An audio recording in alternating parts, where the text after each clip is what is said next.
an autostatic natural environment. In other words, it searches for a deep understanding. And usually the questions that are related to qualitative research can be categorized into three parts. First, it's a question what. For example, what community participation involves. Then it's a question how. For example, how a man with a criminal record feels. And the last typical question for qualitative research is why. Why is something happening? For example, why people fall hazard.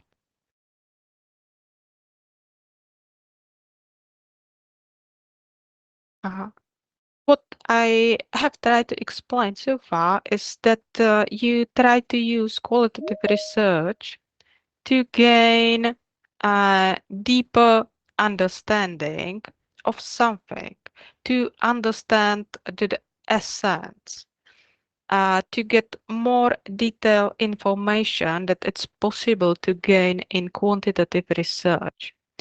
Sometimes you use qualitative research to propose a typology of something. For example, managers, employees, organizations.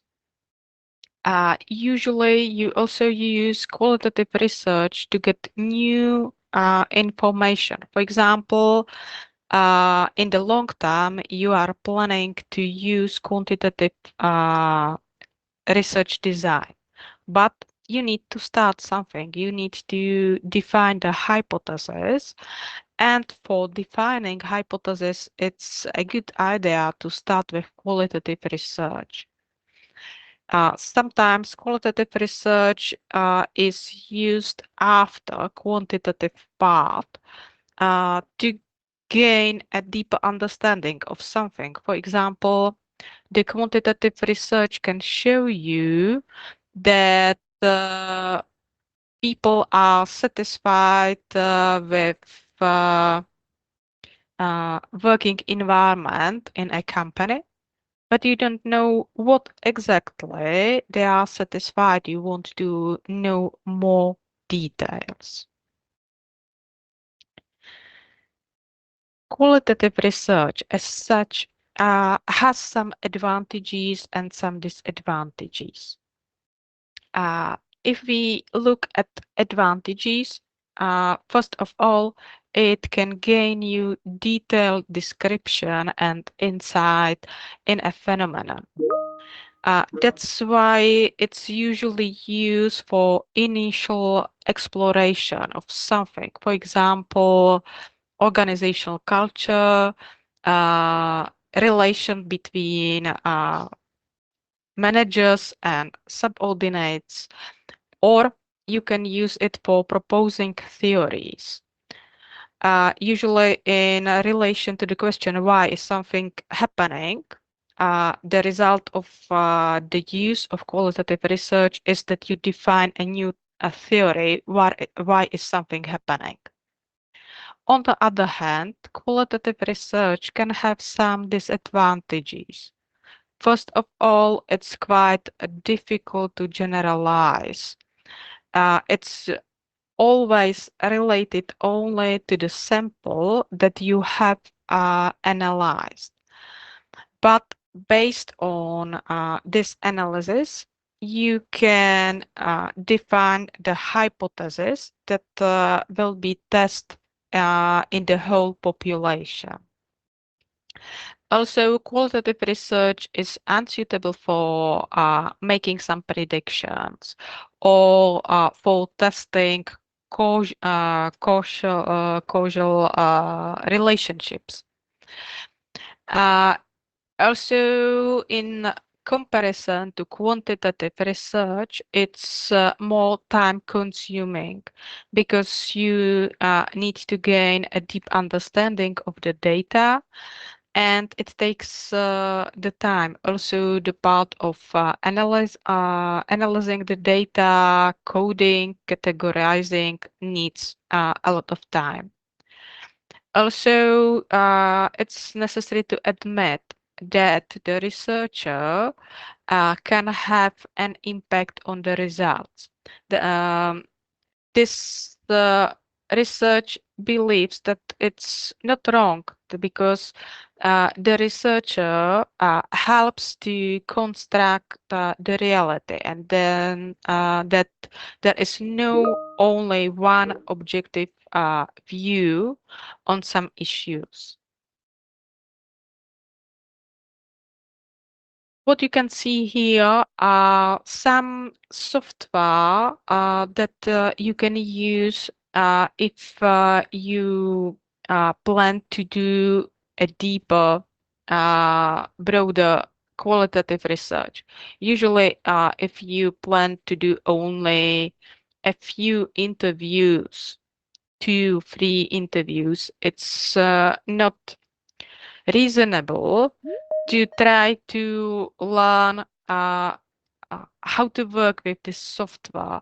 But if you plan to do, for example, 20 interviews, it's a good idea to try at least some of them. Personally, I have experience with the first one, and I can say it can really save you time, and also it helps you to be more calm in the process, and additionally it brings a new structure that is also important in the qualitative research. Qualitative research is not only about one approach. We can distinguish several research methodologies in this framework. And let's describe them in more details. First, let's start with ethnographic research. In this case, you try to study a cultural group, which could be employees of a company or pupils at a school, in their natural environment. You try to find out what's going on, what they know, how they behave, what's important for them, and such kind of study always involves observation that is long term. And in relation to your field of study, it's not very probable that this approach would be the best one for you, but it's a good idea to know that something such exists. Another approach is biographic research. In this case, you try to reconstruct and interpret the course of individual's life, and it's based on narratives from such person. You try to describe the individual experience. Uh, you try to describe their internal world. And for example, in your field of study, it could be related to the effort to describe a life path of a successful manager. But frankly speaking, biographic research is also less probable in your current field of study. Another approach, and this one is quite probable that could be useful for in your field of study, is phenomenology research. What's special about this approach is that you try to understand how someone perceived an experience. And the experience could be a change in the company. For example, a new superior was advanced at the position, and you try to understand her internal perspective and also how this event was perceived by the team. In this case, it's quite typical to use unstructured interviews, and you try to involve not too many people. It usually is less than 15.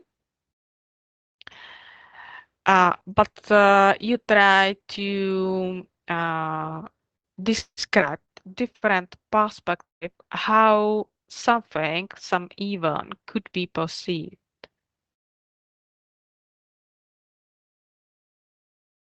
Another approach is so-called content analysis. In this case, you try to identify some patterns, themes, or underlying meanings, and you focus your attention on some documents, media, or some other resources. You try to identify what are dominant narratives, and you try to identify media representation of a concept. You try to distinguish what are key concepts in such a study. You try to describe frequencies of occurrences and how the topic was presented in time, if there were some changes.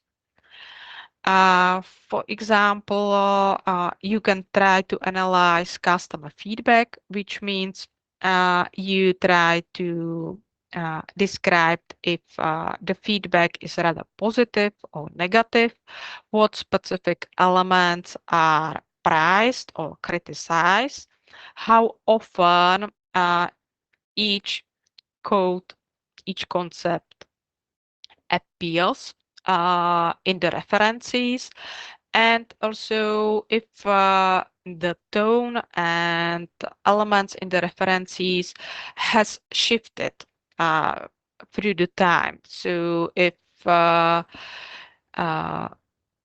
for example, it could be rather negative references, but then we have done some changes in our production, we invested in something, and then the customer feedback has changed, and now it's a rather positive one. A specific type of content analysis is called narrative research. In this case, we are not so concerned with themes, but we try to describe the structure of the narratives. For example, let's imagine a fairy tale. You try to describe what was the main topic, what actions appeared in the story, who were the main figures, what was the plot about, um, how the people involved in the story perceived themselves, what values and attitudes are depicted in the story, or if we can find a higher purpose in the story, what people can gain from it.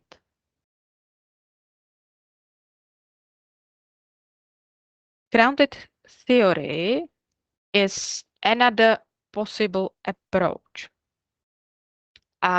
It's quite useful in the field of management and economics because this is the way how to develop new theories. And I have mentioned that one of the main reasons why I use qualitative approach is to gain deeper understanding why something is happening.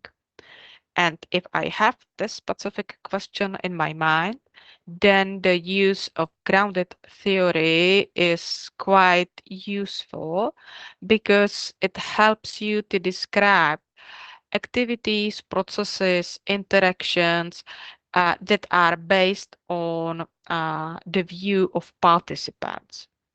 Usually, you try to create a story. The story is about a phenomenon. For example, the phenomenon could be high employee turnover, or it could be about some mistakes in production. And based on some stories and interviews you have done, you try to identify what could be some causal condition. Uh, you try to describe a broader context of the phenomenon. Then you try to describe some interweaving conditions. Uh, because people can choose different strategies of action and interaction, and you need to describe under what conditions they decide for such a kind of behavior, and under what conditions they decide to use something else. And finally, you try to describe a specific category which is about consequences. And for example, one of the phenomenon could be starting a business. So you try to find, based on some stories you have heard from people, why people decide to start a business. What was their specific context that could influence such a decision? For example, they lack of money, they lost their job. Then what was the approach to the phenomenon? How they were starting the business? What was their first trial? How they approached to advertising of the company? What was their thinking about customers and so on? And also you try to describe the consequences that, for example, the first trial was unsuccessful, but the second was successful one. And why? What was the difference? What different strategies were involved? The most probable approach in qualitative research for you uh, with the higher probability of usefulness is thematic analysis. In this case, you try to identify some key themes in the data. And again, it's based on participants' perspective. So you try to understand how they understand the world around them. Also, some PhD students decide to use case studies. Case study generally means that you try to describe in more detail a community, organization, a process, some events, actions, or some peoples. And sometimes the case study could be only on one example, for example, a company, or you try to understand a phenomenon based on more cases, for example, several companies. And the typical questions that you use for case studies are why something happening and how someone approached to something. Uh, what is also characteristic for this approach is that you need to use multiple data sources. So it means you need to combine interviews, document analysis, and usually also observation in such kind of study.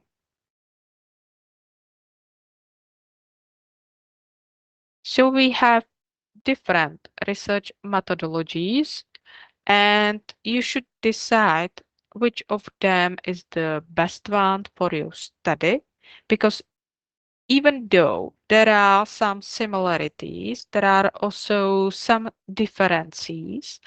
And in the case you decide, for example, for the thematic analysis, it's a good idea to look in more details. What's typical for such approach? How they analyze data, how they present data in publication, and so on. Let's move to the most broader part, which will be about some phases in qualitative research. Uh, the phases could be distinguished into these one. Always, you need to start with a mapping of the phenomenon. Then you need to select your research sample. Then you need to gain data from the research sample. Then the gain data you need to analyze. And finally, you need to prepare a publication, a paper, a conference paper, or thesis, which means you need to present your results. Let's look at these phases in more details, and we will start with mapping. In the case of mapping, you try to obtain some basic orientation in the field. And that's really necessary because it helps you to formulate the research problem and research questions, which you will try to answer based on your data. Also, you need to ensure yourself that there is really a research gap, that your research, your study will bring something novel, something what is up to date, and what has a meaning. It means that it's not enough to know that there is a research gap, but that it has a worth to deal with this research gap. Who will benefit from solving the research gap? And then this fact is related to clarification of the benefits of research. Why it's beneficial for whom. For the theoretical critical analysis of the state of knowledge, you first need to find relevant sources. Uh, Currently, it's quite useful to use some databases like Web of Science, Scopus, Google Scholar, and define uh, what uh, period and what kind of studies could be interesting for you. So you usually need to define some criteria for searching in such databases, like how far into the past I should look for information about this phenomenon. For example, in the case of AI, it doesn't have a, uh sense to look for uh, for studies 20 years ago. But it's quite hot topic several last years. So I would limit uh, the search for publication for the last 5 years. Also, I need to decide where I will try to find information. the most probable databases that you would use are Web of Science and Scopus. Also, you should decide what kind of papers you are looking for. Sometimes you need only empirical papers, but because this stage is at the beginning, it's also quite useful for you to gain deeper understanding in the field, to look at some literature review, especially systematic literature review that bring you deeper understanding what is important to look at. Sometimes you also limit the search only for English papers, but it depends. And always, if you limit the search for information, you should be able to explain why. Sometimes you also limit the search for full text papers only. Sometimes you are able to work also only with abstracts of the papers.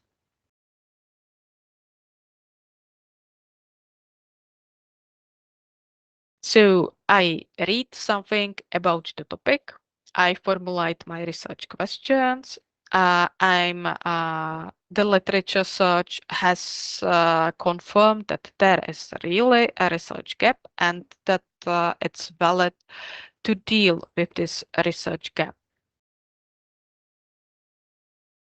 So we can move to the second phase, which will be about the selection of research sample.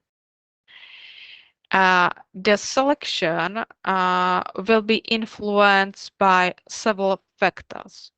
First and most importantly, it's about your research questions.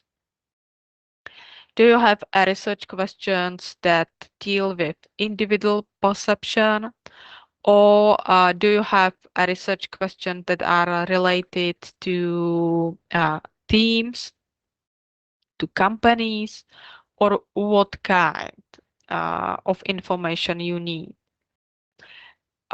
Always an important factor is time and money. Especially in PhD study, you are limited. You need to finish the final dissertation quite quickly, and usually you don't have unlimited budget for the research. Sometimes the selection of the research sample could be influenced by their availability, especially there could be some ethical issues that is necessary to consider. For example, if you plan to do a research with small children, older population, or with people with some mental illness, it's really necessary to think carefully about the research design and to gain confirmation from the ethical committee that the questions you would like to use, the interview protocols that you would like to use, it's possible to use, that they fulfill all ethical requirements.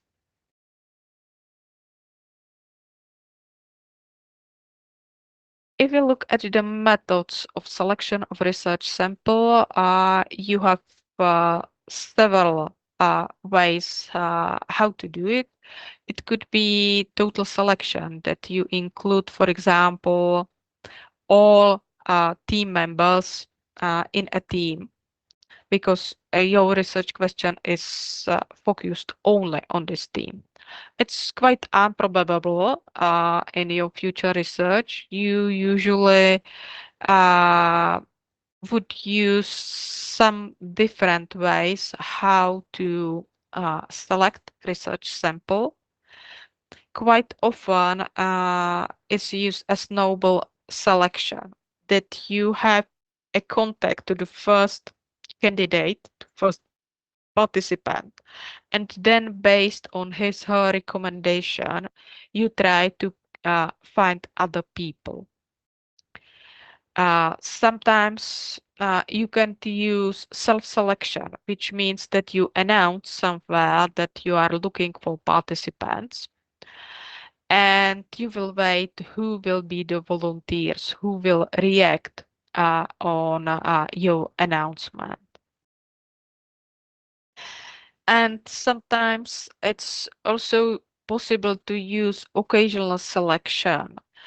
To use people which to whom you can get quite easily without a lot of money, but self-selection and occasional selection uh, mean a real limit in your research study. So the probability of a quality paper, a highly cited publication, and even accepted papers is quite low in these cases. What is better is to use intentional selection, and this is a classical method for qualitative study.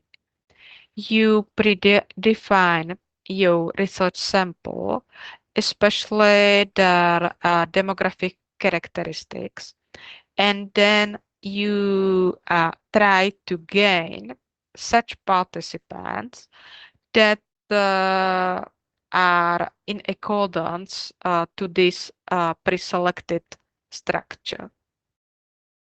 And again, we will return back to your research questions, because you need to understand if you need a homogeneous sample, people that share some similar characteristics, or if your case is to gain as many possible perspectives as possible, or if you won't only concentrate on some extreme cases, some deviations. On the other hand, in your mind could be to describe a typical case, a typical manager woman, or a typical employee in some kind of companies, or you can use stratified selection. And what you should prepare is something like this. It's something called sample metrics, where you try to define some limits, some ranges for the selection. This table is in Czech, but I try to translate it as quickly as possible. This was a research focused on municipalities, and one criteria for preselection was gender. This is quite typical. Because men and women have different points of view. So if you are doing a qualitative research, always try to involve men and women as well. And so in each case, we have distinguished between men and women, and we have defined some limits, how many participants from these categories could be involved. Additionally, uh, an important criteria was the size of the municipality. If it was only a very small one, middle one, or bigger one, or if uh, there were involved participants from a higher uh, region, bigger region. And for each case, they will define the minimal number of participants involved in the research. So the type of municipality and additionally men and women. Additionally, there were described some positions, job position of the people. And again, there were defined some ranges, how many men from this job position should be involved. And additionally, they should be working in municipality of this size. Additionally, there were some additional criteria, for example, the years on the job position or gain education, because based on the uh, initial understanding of the topic, as I have mentioned, this is the first step always. It was supposed that all these factors, job position, the tenure, education level, size of the municipality, and the gender can play a role in the understanding of the phenomena.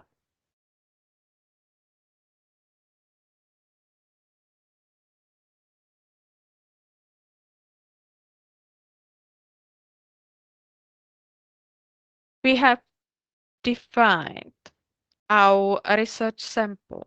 So the next step is to uh, gain data from the research sample. And we have several possibilities how to gain the data.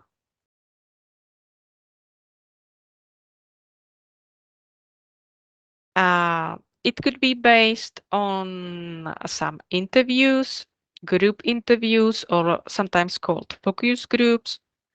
You can gain data also in the qualitative research based on a questionnaire, document analysis, observation, or experiments. All of these methods could be applied also in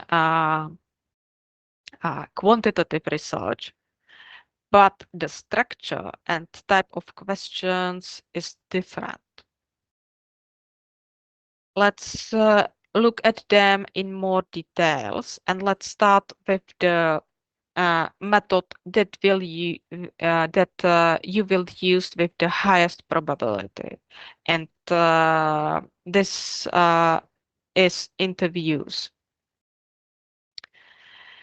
To use interviews can have some advantages, disadvantages, and we will look also at some additional points that you should consider if you decide for this type of data gaining.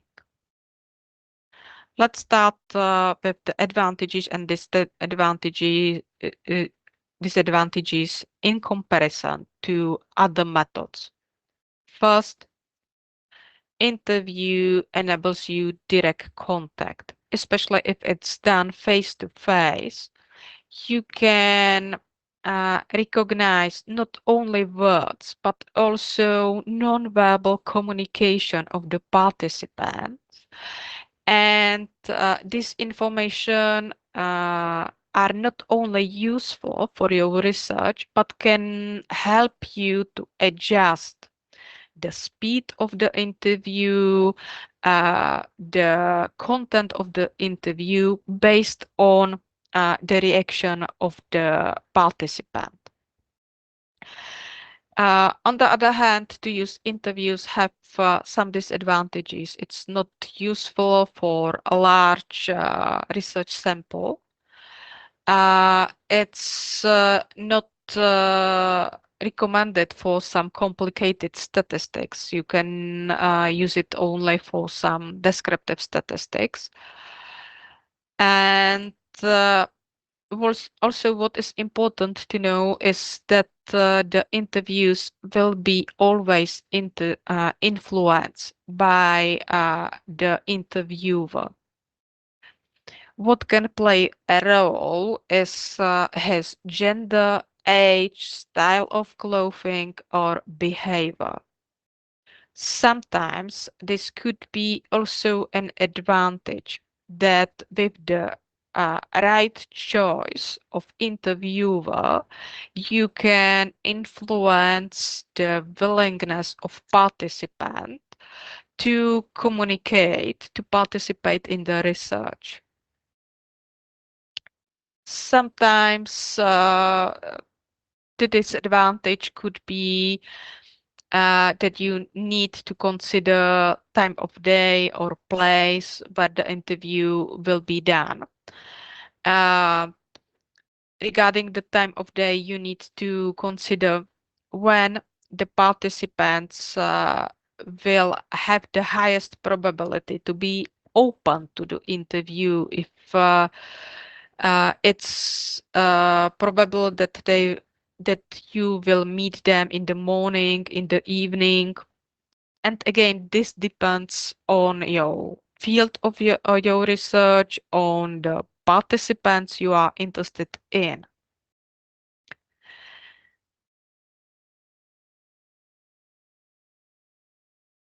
Regarding interviews, you can decide about the level of autonomy you can give to the hands of the participants. And we can distinguish three basic kinds of interviews: structured, semi-structured, and unstructured. All of them could be used, but structured interviews are used rather in quantitative research. What is typical for qualitative research are semi-structured interviews. Sometimes, especially in phenomenology studies, it's possible to use unstructured interviews. In this case, you don't prepare questions in advance. You have only the main topic, and you use a free narration that you simply ask, can you tell me something more about something? And then you react on the replies of the participants. And you ask some additional questions to gain more information. As I have mentioned, this is typical for phenomenology studies, biographical studies, or narrative analysis. Uh, the most probable case for your studies will be semi-structured interviews. This means that you have defined some basic questions related to your research questions, but this set of questions is only the core of the interview, and you are able to add some other questions depending on the replies and answers from the side of the participants. Structured interviews are also possible, but you use them only in specific cases. For example, when you want to minimize the deviations. For example, you plan to do an intervention program, for example, to prepare a training activity in something, for example, occupational health and safety. And you will use the same questions before the training activity and after, and you compare if there is a change. What is important to know that in this case, there are more strict rules that it's not possible to change words in the questions, that interviewers should be always trained, and that you should also have a key how to select who will be the interviewer in the given case. However, if I have mentioned, probably you won't use structured interviews. What will be your key method will be semi-structured interviews.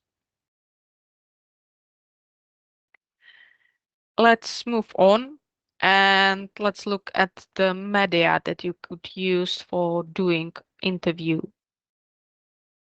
The best idea is to do face-to-face interview because as I have already mentioned, it enables you to gain more information, to react on non-verbal communication, to adjust the interview quite quickly, but to save money and time.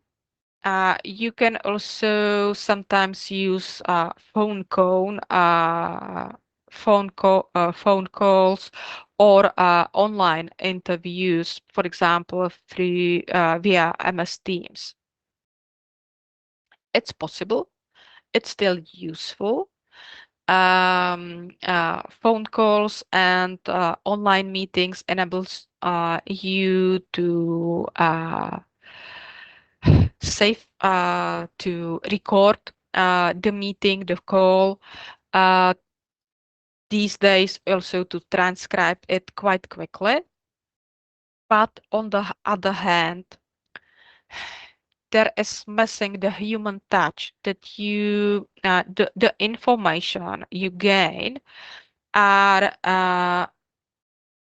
already limited in some ways. And sometimes for some kinds of interviews, this could be a big disadvantage. Let's move to the next point, which are stages.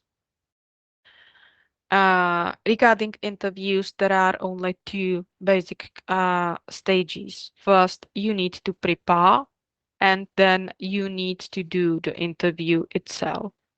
The preparation usually includes the fact that you need to gain as much information about the target group as possible. You should gain some ideas about their values, about their habits, because all of this information can help you to adjust the time, the place of the interview, and also the questions. Uh, you also need to prepare some additional materials for the interview. First, you need to prepare a basic overview about your research. It's enough to have one page about your project or diploma thesis in which you described what was the aim, how you will deal with the data, uh, for how long you will storage the data, who will have access to them, who is involved in the research team, if there is more people, and some contact details if participants decide in the future to gain more information. And this research information is something that you overhand to the participant at the beginning or in advance. Uh, then another important issue is to prepare something what is called informed consent. Again, The ideal state it's prepared in the written form. It's nothing complicated. It's usually only one page in which you describe some basic information about the project, and there is a confirmation from the side of the participant that he was informed about the research focus of the interview, that he has gained enough information, that he participates voluntarily, and that he confirms he has gained the research information. Sometimes they also confirm that they agree the interview will be recorded and that the research data or the recorded data will be used for scientific research or for preparation of a dissertation thesis and some publication.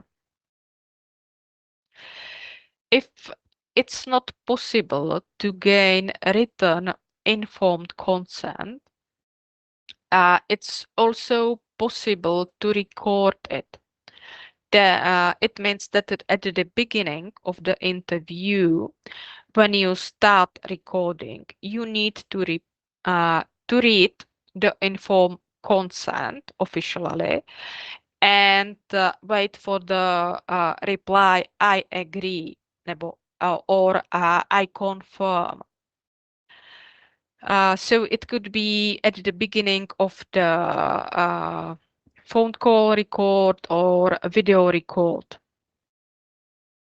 Also, what is quite useful to have prepared in advance is something what is called identification sheet. And identification sheet is something what helps you to prepare a descriptive statistic of your of the collection of interviews you have done. And it could be about the participant. Let's look at some example. You have identification paper of a participant. There is a short information that it's used only for statistical evaluation of the set of participants, and that it's analyzed without some personal characteristic. Then you have prepared some basic questions that you want to use for description of your research sample. For example, gender, age, level of education, tenure, job position, and you have already prepared some possible answers. So you try to speed time at the beginning of the interview when you need to fulfill this document with the participants. So you can only very quickly cross which answer is valid in the given case. And sometimes if you plan to do interviews with people from different organizations, for example, your topic is focused on managers of companies, for example, small and medium companies, then you also need prepare a sheet for information about the organization. It could be something like you can see here, some basic information about the field industry in which the organization works, how big the organization is. And in this case, we have also added some information if it's a family company or if it's a Czech company. So let's summarize. What you need to prepare is basic information about the research, informed consent, at least the statement that you will read aloud at the beginning of the interview. The participant confirm that he agrees and you can continue, and you will probably continue with the identification sheet uh, where you only quickly cross what is valid in the given case. Next, you need to prepare interview methodology or interview protocol, and you need to decide how much time you will have for the interview. It's highly improbable that the participants will be willing to have an interview longer than 1.5 hours.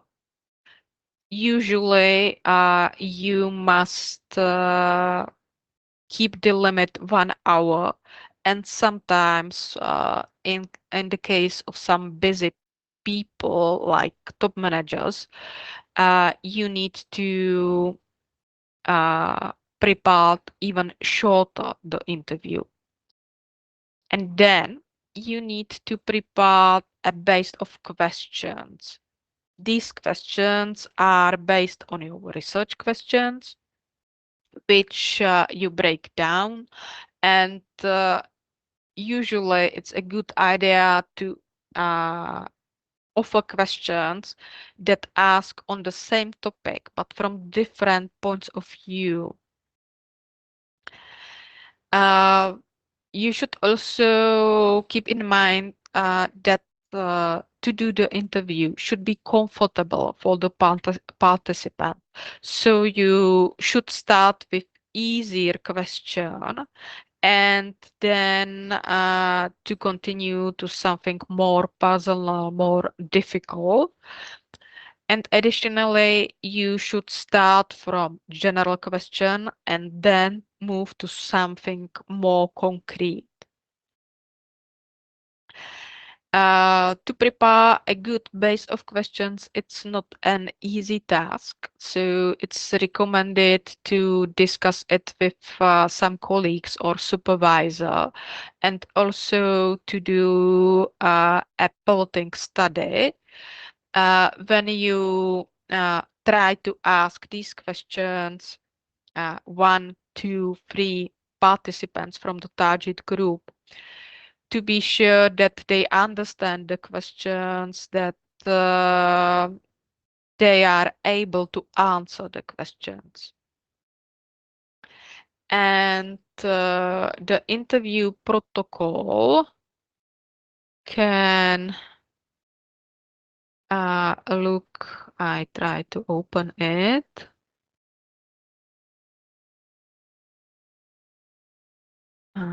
I probably need to change what I share now.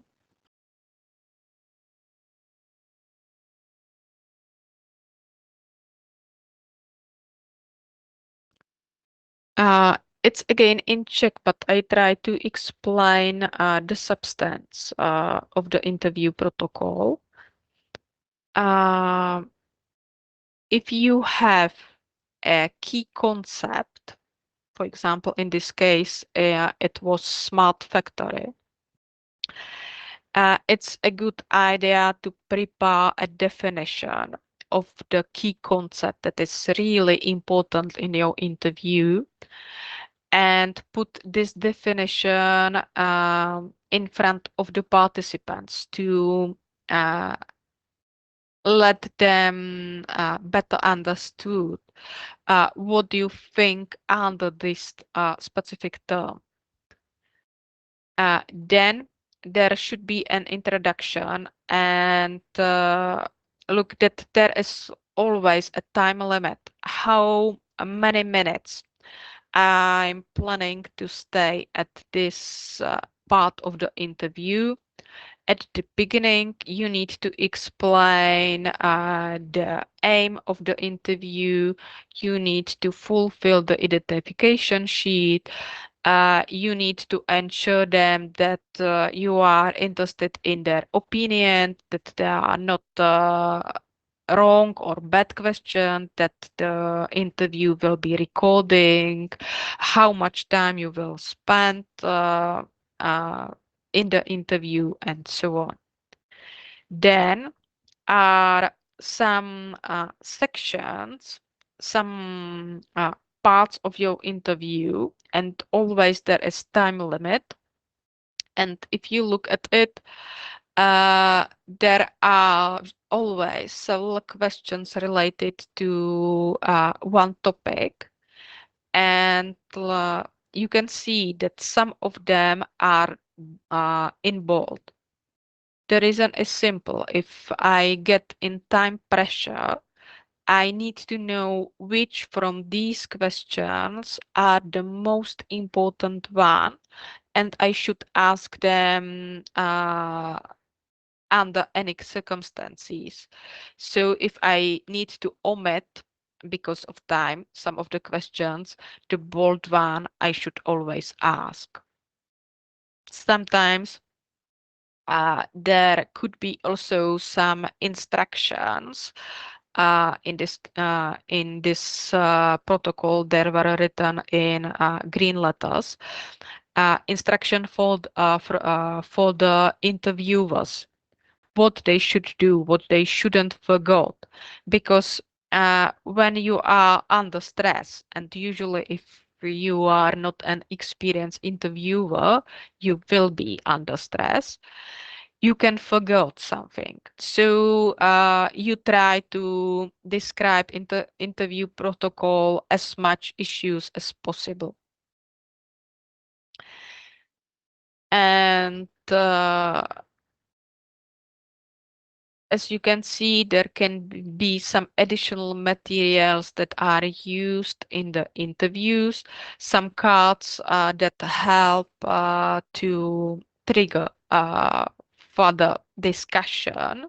For example, from which the participant can choose what is valid in their case, and the choice of the cards will influence the other questions I will ask.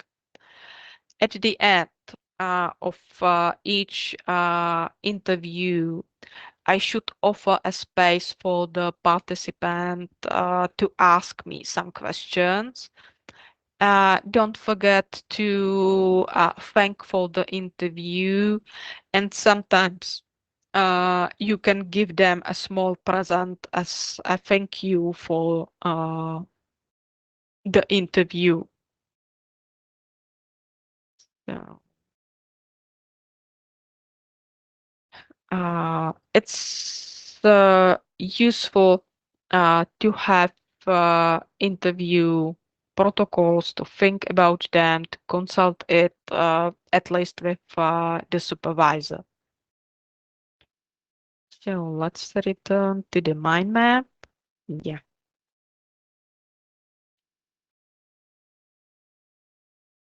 You have prepared some materials, but it's still not enough. You also need to prepare yourself.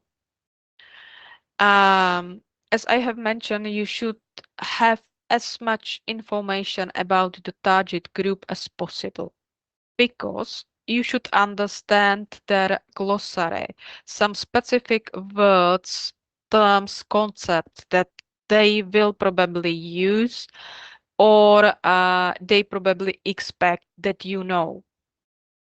It's also a good idea to have some information about their habits or dress style.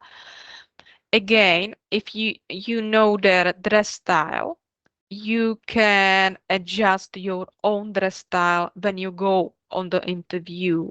And if there are some similarities in the dress style, the participants will be more willing to participate in the interview.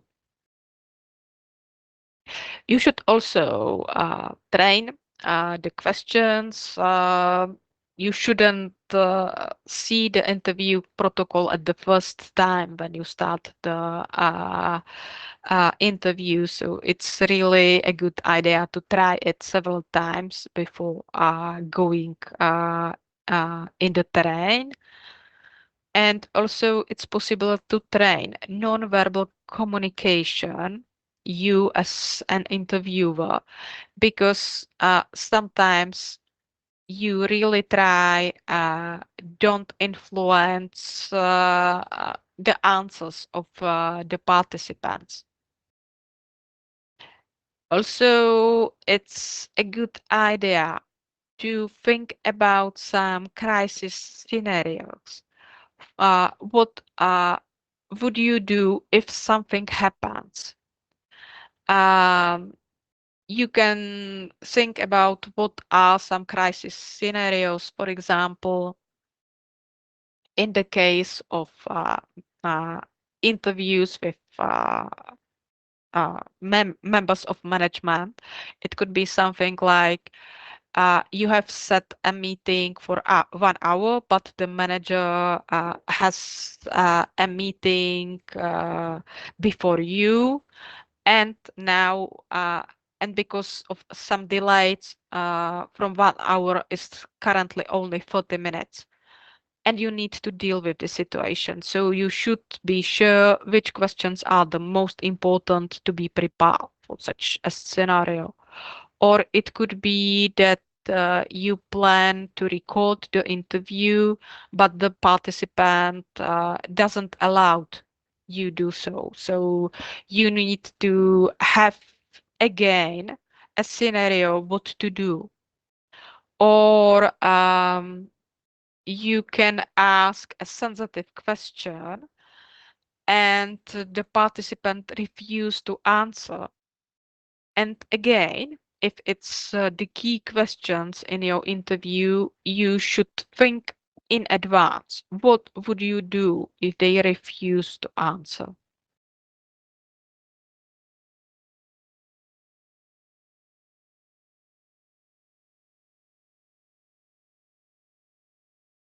At the start of the interview, uh, you need to gain trust from the side of the participants. Also, you try to increase their motivation to participate in your research, and you need to gain their consent that the interview will be recorded. For this stage, always plan at least 10 minutes, sometimes rather a bit longer time, because it's always better to finish sooner than have some delays that you have promised interview for 1 hour, and in reality it takes 1.5 hours.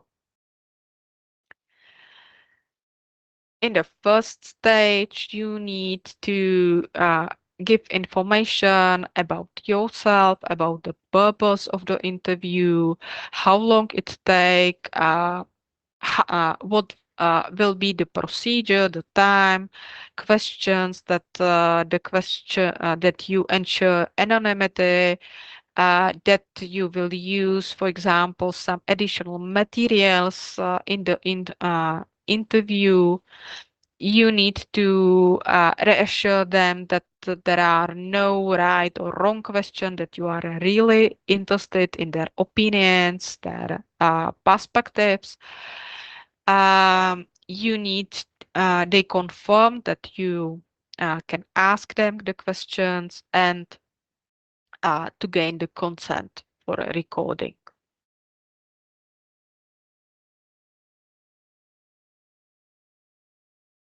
The next stage is called contact fixing.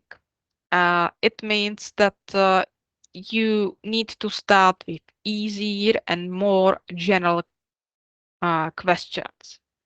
Then, after you gain the trust from the side of the participant, you can go to more personal, more sensitive topics. Uh, you should always keep track of time, and you should always watch reactions, non-verbal communication of the participant, and trying to react on them.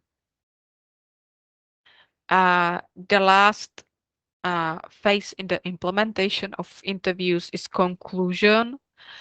And in this case, uh, don't be afraid to use some closing questions.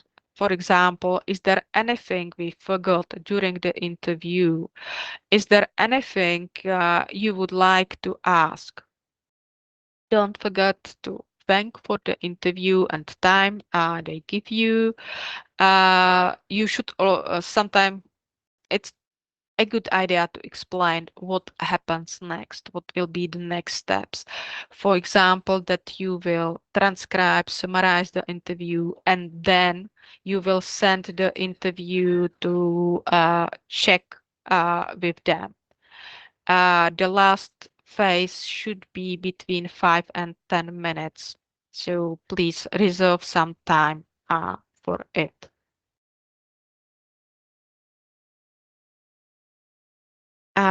I'm speaking for more than 1 hour, and I suppose you are tired now. So we will have a short break, but I'd like to give you an opportunity to ask something. If you have some questions to issues I have talked about, you can ask now.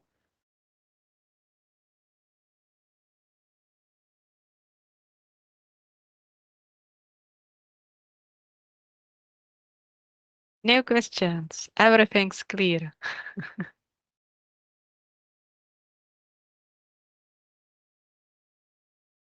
So, in that case, I suggest a 5-minute break, and then we will continue. Do you agree?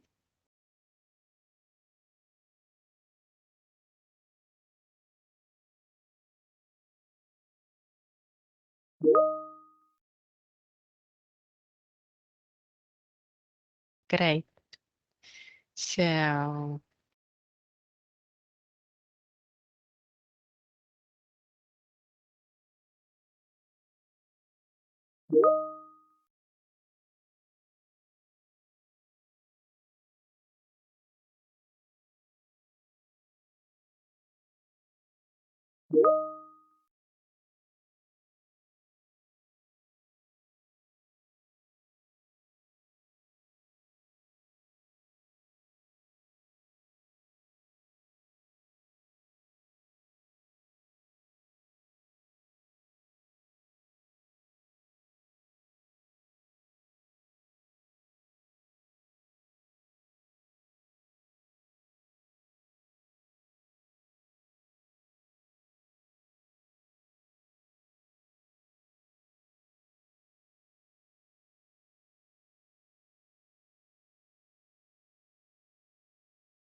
Can we continue?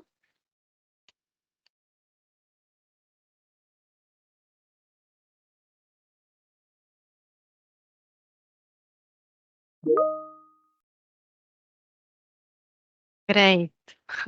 One answer in the chat. Okay, so let's continue in the interviews. Uh, what is also important as several issues related to asking questions. We will look at types of questions, some requirements for questions. I will mention management style and what to do if something. So if we look at types of questions, we can ask, of course, about some perception, knowledge, and skills. But don't forget that we can ask also on experience, behavior, their views, values, or on feelings. At the beginning of the interview, you can also use demographic and contextual questions like about their education, job, salary, and age. That's obvious. Sometimes it's really it could brings a new idea if you ask not only what do you know about, what do you understand about something, but you ask about the feelings. What do you feel? What would you do if something? Additionally, it's good to remind that regarding the time, we can focus not only about the present, what are you currently doing, but we can look also in the past or in the future. What are their plans? What there are future expectations? Each question in the qualitative research should be open. Uh, it's necessary to define them precisely to be understandable for the participants. So please try to avoid some expert terms which could be quite useful for you and you use them daily. But for the participants, there could be unknown. That's why I have mentioned that to gain some knowledge about the participant, about their glossaries, their habits, it's useful again. All questions should be neutral. So there shouldn't be instructive. For example, if you look at these two examples, do you feel comfortable in class? Already suppose that they should feel comfortable. Or were you furious when he said that? Again, you have already supposed that he was furious. But what if not? It's necessary really to try to formulate the question in neutral tone. So in these cases, how do you feel and how do you react? Always ask only one questions. Try to avoid long, complicated sentences. Try to be as short as possible.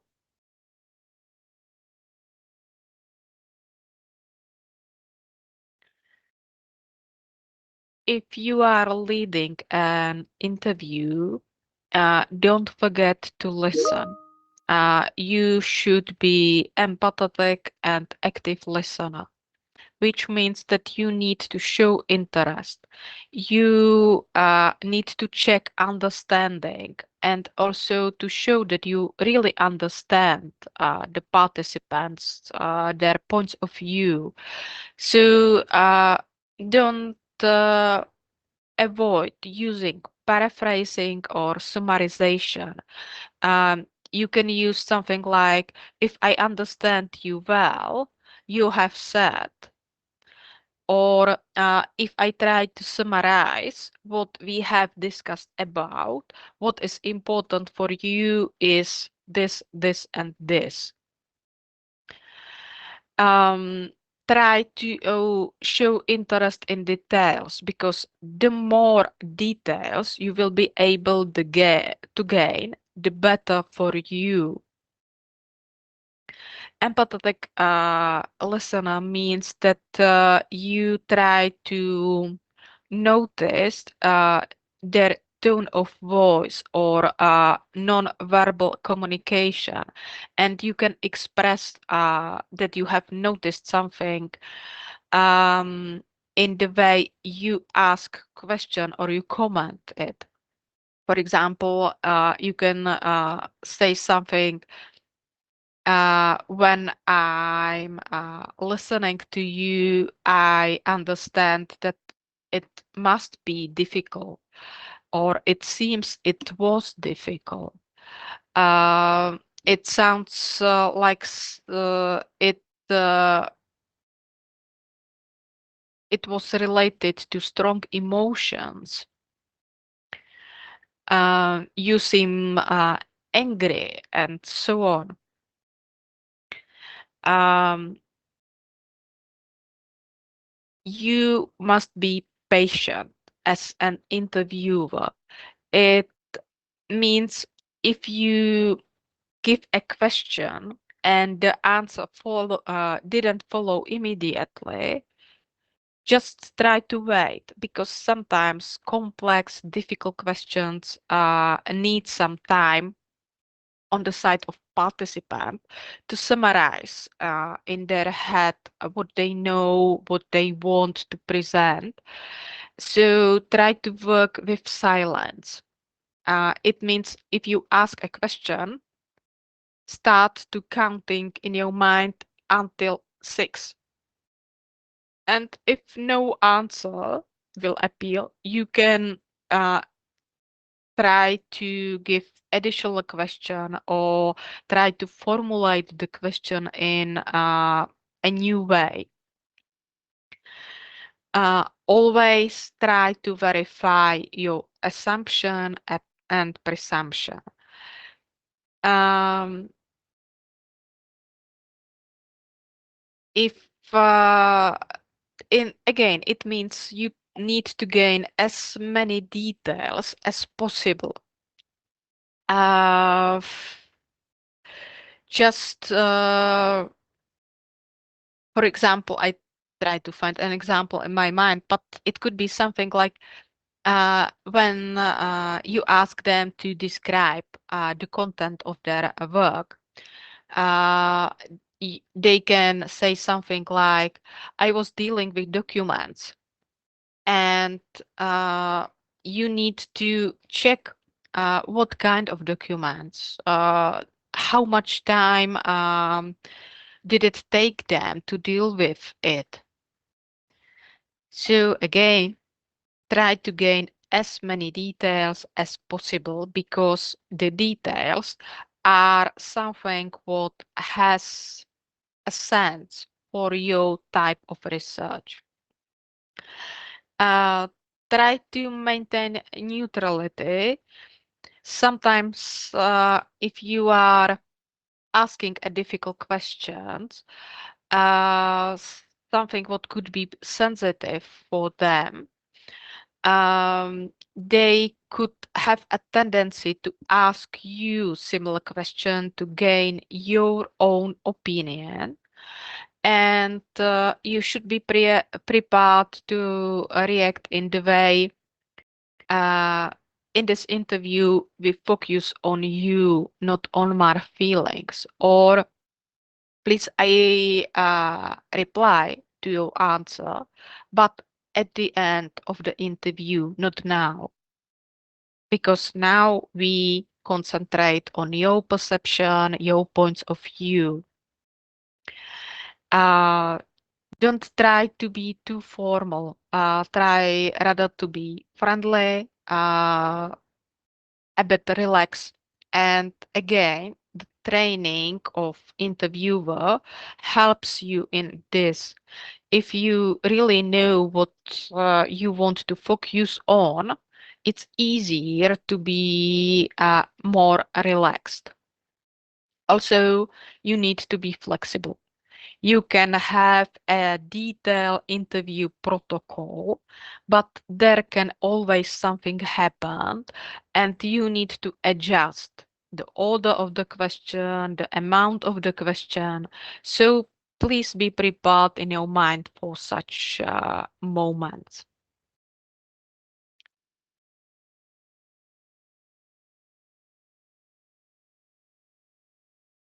Let's look at three classical situations related to interviews. You have asked a question. Jani, Yes, tady je Dada. Můžu tě přerušit? ano. Já jsem psala zprávu, je úmyslem nezdílet prezentaci, A protože už není. chvilku po přestávce to jede aspoň u mě bez prezentace, ale jsem nevěděla, jestli jsi to tak chtěla, ale vypadá... Ne, já jsem přesvědčena, že ji sdílím, tak já to zkusím znovu. Nebo já se zeptám Já ji nevidím teď. jí. Předtím jsem ji viděla před Jo. přestávkou. Zkusím se zeptat ostatních. Please can I ask, could you see the presentation?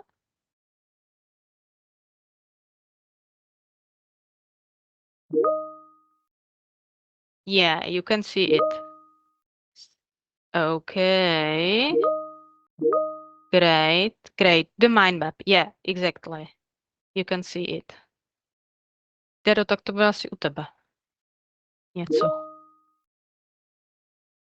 Great.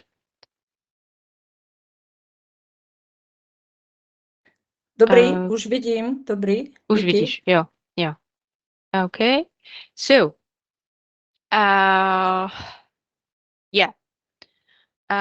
So you will ask something, the participant reply to something else. But now I have lost myself. Yeah, misunderstanding the answer. You have asked something, the participant replied something, but you are confused. You don't understand what the participants want to present. And then don't be afraid and ask again something like, I didn't quite get that. Could you please explain this in more detail? Or something similar. You have right to ask questions, so don't be afraid to do so. Sometimes the participant reply, but you feel they reply to something else than you want to ask. It's quite common. So please try to ask again or try to reformulate the question. And as I have mentioned, it can happen in the interviews that they start to asking you questions. Just return the attention back to them. Answer that we want to focus on them, on their perception of you, or that you answer the question at the end of the interview. Because sometimes if you try to be polite and try to answer the question immediately, it can influence the logic of the interview and the perception of the participants. So it's better to avoid such replies.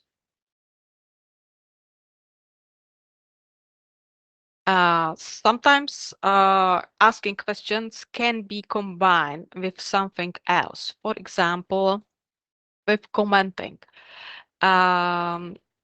You can have prepared some additional material, some photos, some short video recording, and you ask them, please, what's in your mind if you look at these photos, or if you look at this video recording, what's in your mind.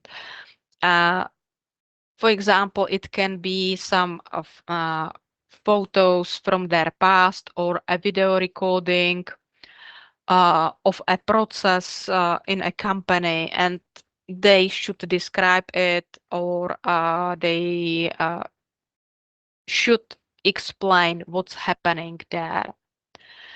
Yeah, there is a question. I can see it. Uh, um, I have a question like this because I have done some interview, and there are cases where, for example, I ask, have you ever had conflict with your staff, for example? And he say, no, I don't have that. So can I then, in that case, as an research mesh, can we say, suppose you have, then what will you do, for example? Is It's that possible. appropriate? Yeah, it's possible. And frankly speaking, I think you haven't gained their trust, because it's quite unusual to don't have any conflict between No, no, superior. that is Yeah, an example, but yeah, my question that time was about dealing yeah, with yeah.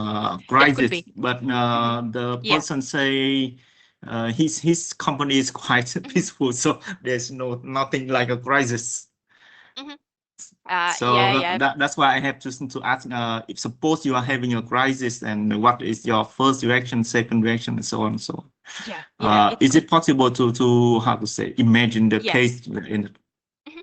Yeah, yeah, Yeah. exactly. It's possible. It's one kind of question. Just suppose if it's called something like hypothetical questions. Yeah, it Mm-hmm. could be. Great. Okay. Okay. Thank you. Yeah, let's return back. Uh, Thinking out loud. Uh, as I have shown you the interview protocol, you can see that there were prepared some cards, and it's called discussion triggers, that you have set of, for example, 20 cards with some terms related to your topic, and you ask them, please sort them and choose only those that are valid for your case. But please remember, please comment aloud what's in your mind, why, what are some reasons why you included some cards that, yes, this is valid and this isn't valid. Uh, Sometimes you can also use time curve method, or life curve method. This is an example how it could be. It's quite simple. You just prepared two axes. The uh, x means time, and through the time just try to depict something. For example, it could be some important life events that influenced you. Uh, and the y x could be something like satisfaction, or wealth, whatever is useful for your study. And you suppose they will draw a curve that depicts some life milestone, and some events that influence their satisfaction, or wealth and well-being, and so on. And what I have next? Yeah. You then, regarding the next step analysis, try to analyze why the shape of the curve is in this way, what were the milestone that influenced them, and uh, next I have there, yeah, card sorting. I have already mentioned it. You have prepared some cards, and you can ask the participants just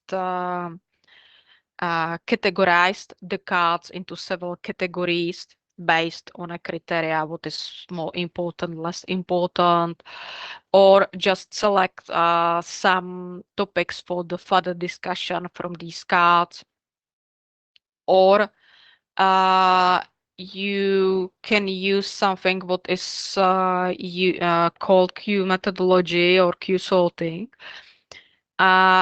It's an approach that is on the range between quantitative and qualitative research. You need to prepare a lot of statements, at least 40 statements. And yeah, I will show it after a short time. And you ask them to divide the statement into several categories based on a level of importance. Usually there is used a 7-point scale, but it's not like in the questionnaire survey where they can decide about all factors that they are really important. So to give them on the scale on the level 6, 7. But in this case, you ask them that or you limit them that they can use only a limited number of statements in each point on the scale. So, for example, you must use exactly five statements in the category not valid. 10 statements in the category partially valid. 10 or 20 statements in the category a bit valid but not too much, and so on. So you prescribe how many statements they need to put in each category on the scale. And then you can evaluate how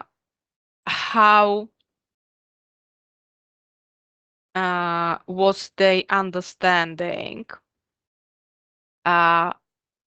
for example, on the 7-level scale, and how they evaluated the answer. Then could be done deeper statistics, and you can use also principal component analysis to distinguish if some statements create a cluster.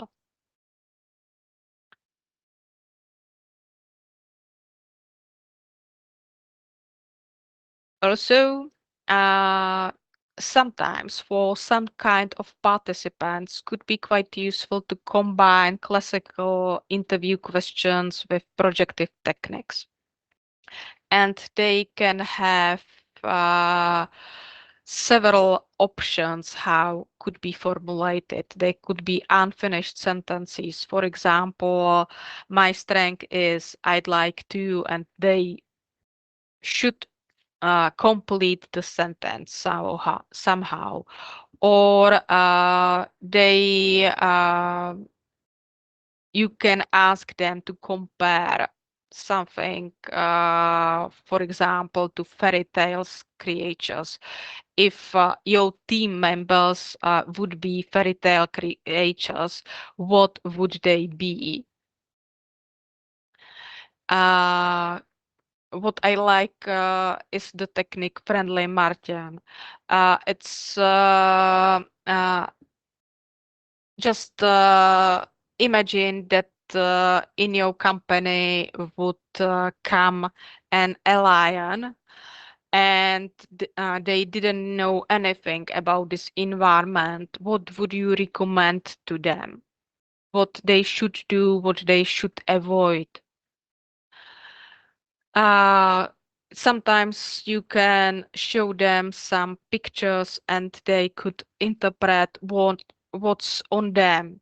to tell a story, or you can use a bubble test, or you can ask them to prepare a collage of something. For example, this was a research among student team, how the life of successful student should look like at the university, and they prepared a collage based on their ideas, and then they presented it. So don't be afraid to be creative. Sometimes some participants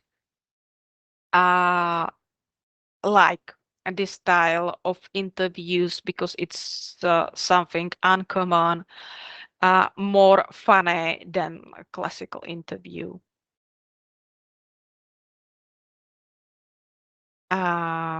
So we have discussed stages interviews, asking questions that are classical questions could be combined with some other types of questions. Let's move on. Regarding the number of interview, usually in the qualitative research, the number of interview depends on the research methodology for which you have decided. Usually it's less than 50. In the case of thematic analysis, it's usually between 20 and 30 participants. What's also a good idea, it's when we have done interviews, we have tried to send 2 interviewers on the interviews, because one of them could focus on the interview protocol, and the second one have a chance to look and to observe nonverbal communication of the participants and react on some tensions that have appeared during the interview. Additionally, it was useful for such cases, the participant refused to be recorded. Then one of the researcher can take notes, and the second one could fully concentrate on leading the interview. Sometimes it's also a good idea to keep recording after the last question. If you say something like, my last question is something, then the participants usually feel relief. And sometimes they start to be more talkative and to add more information because they believe it's end. And still, their comments in this phase could have some valid information for you. So it's really useful. Don't stop recording immediately after the last question. So you turn off it when you really leave the room. Another popular method are group interviews or focus groups. It can have some advantages and disadvantages as well. What is the biggest advantage in comparison to interviews? That you are able to gain a relatively large amount of data in a short time. People can react on replies from others, and the discussion can go deeper. Also, people usually enjoy a focus group more than individual interviews. What could be the disadvantages is that you usually need to have some experience in leading interviews because you need a more experienced moderator. Usually you are not able to include a lot of topic in a focus group, and it can be sometimes time consuming because you need to allow everyone, each participant to participate. So it takes some time more. The interview could be quicker. Again, you can have unstructured, semi-structured, or structured focus group. What I would recommend to avoid is unstructured focus group. It's really quite difficult, and you really need to have a lot of experience to be and a lot of flexibility to be able to adjust the procedure to such situation. And so for your research, if you would like to use a focus group, I recommend structured or semi-structured interview. On the other hand, you can decide if you want to have face-to-face focus group. It's currently possible to do also online focus group, for example, via MS Teams. Again, to prepare a focus group, it's not so easy. You need to choose participants, to set a date, to provide the room and materials, to decide about some roles, and also in this case, financial issues matter. Regarding the choice of participant, of course, they should be chosen in that way to have something to say to the topic. Additionally, they should feel safe with each other, which means that there shouldn't be big differences among them regarding their lifestyle or social background. That's why it's usually not a great idea to combine supervisor, senior employee, and junior employee in one group, because there could be some social pressures among them. And if the participants will not feel safe, they will not be willing to participate. Regarding the number of participants, I would recommend the limit till 20 participants. The more you have, the more difficult it's for the moderator, facilitator to keep the discussion going in a sensible way. On the other hand, you can have more discussion group if it has a sense for your research. You need to set a date to be able to invite participants, and usually what is my recommendation, plan a focus group for 2 hours. One is usually not enough to be valid to go somewhere for people, and more than 3 hours is usually too time demanding, and then it's a big challenge to find participants who are willing to participate. So the ideal time limit is 2, maximum 3 hours regarding the length. You need to think about the space.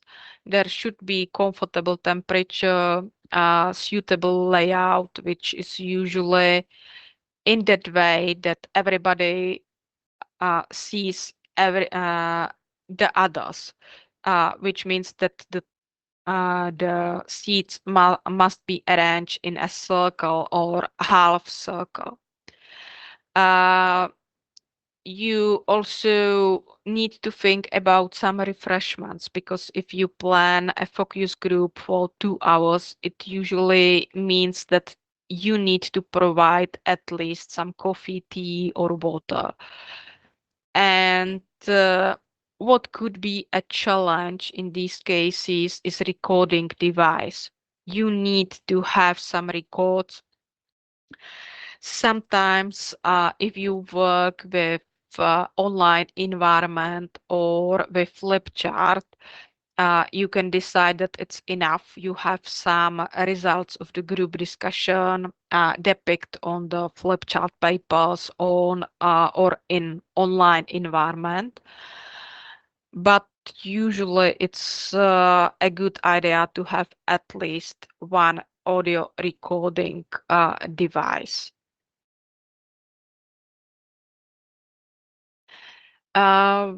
What is more demanding is that you need to prepare some materials like attendance list, which will include informed consent, some name tags, some other materials. For example, you can have really prepared some points for the discussion on flip chart papers, but you need to prepare them in advance. And usually it's a good idea to have at least two moderators. One that it's the main one, but the second one helps to spread some documents and materials among participants or assist the main moderator. Regarding finance, sometimes participants can expect that you will pay them for their willingness to come. So you really need to think in advance if you will have some budget for it, or if you need to find other ways how to motivate people to come and participate. At the beginning of the focus group, you need to welcome participants, you need to offer some refreshments, you need to introduce yourself and your research. You need to explain the purpose of the meeting, the procedure, and you also need, if you want to have a record of this event, you need to ask for their agreement with it. It's usually good to present some basic rules at the beginning, just to remind them that only one person speaks. Everyone has the right to speak their mind. Everyone has the right to refuse the answer, and so on. Usually it's about mutual respect, about willingness to participate. And what I would also recommend is to introduce others, which could have which could be a task for everyone. Just say a few words about you, from which company you are, what is your job position, what's your experience with this topic. Uh, it it it's better because it helps to establish trust among participants. And if you don't uh, if you don't create a safe environment, the discussion will be stuck and participants will not participate. At the start of the discussion, you should start with more easier questions. At the end, don't forget to ask them for the feedback. It can be, again, in a simple way, something like just summarize one idea that you have get from this event. What was the most surprising fact you have heard at this event, and so on.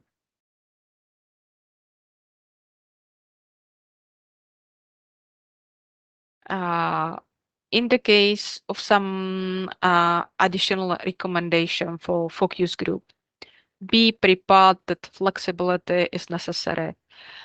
You can have a well-prepared plan, but the reality is always different, and you need to adjust to the circumstances. Really do not estimate the initial phase, the creating safety environment, because if you will not be able to create it, it will not work, and you will see it immediately in the discussion part. And you can involve all techniques for teamwork that you know, for example, brainstorming, some specific techniques like Ishikawa diagram and so on.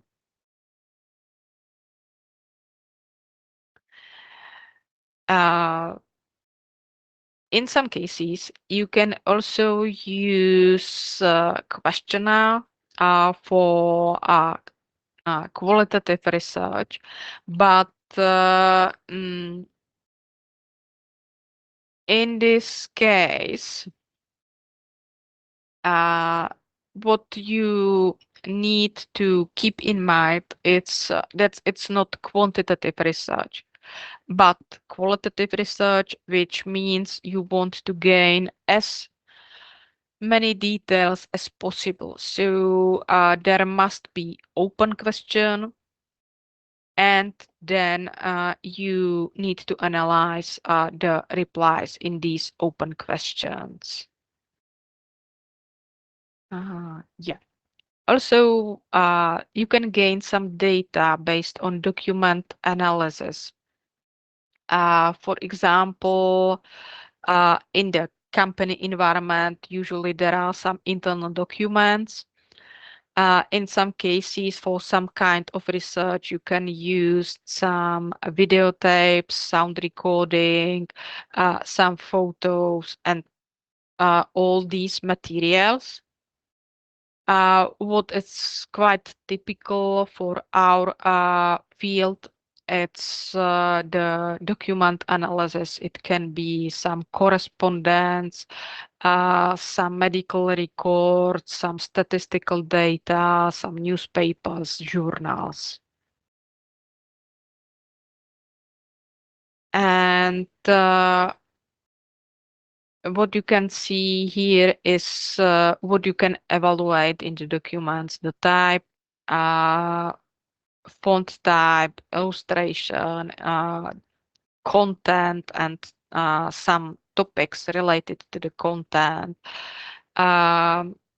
For example, also the origin of the documents.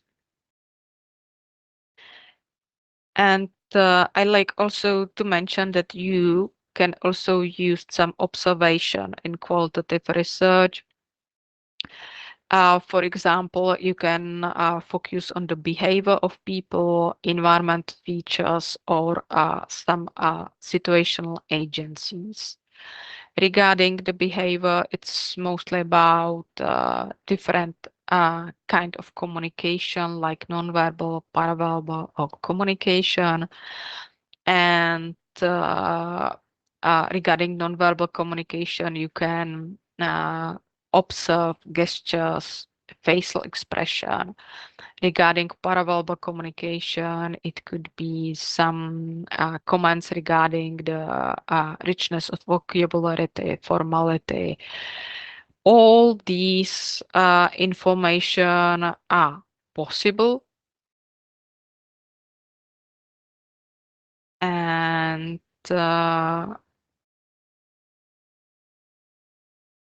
Also, in the case you want to apply observation, you need to take some notes about it, some records. And it could be descriptive notes, information about the events, dialogue reconstruction, but also you can have some comments and notes about your own feelings of the observation. What was happening inside you when you see it, what you start thinking about. For example, you can observe an argument between two colleagues at the workplace, and this situation can lead to some thoughts and ideas in your mind, and you can take some notes. This part also focus your attention on the possibility to do some experiments, also in the qualitative research, but in this case, it's only occasionally. Experiments belongs rather to quantitative research.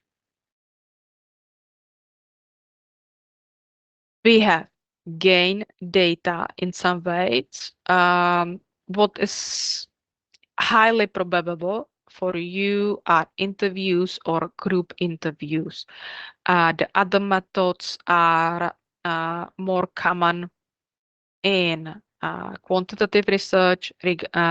Only one additional method, quite typical for qualitative as well as document analysis.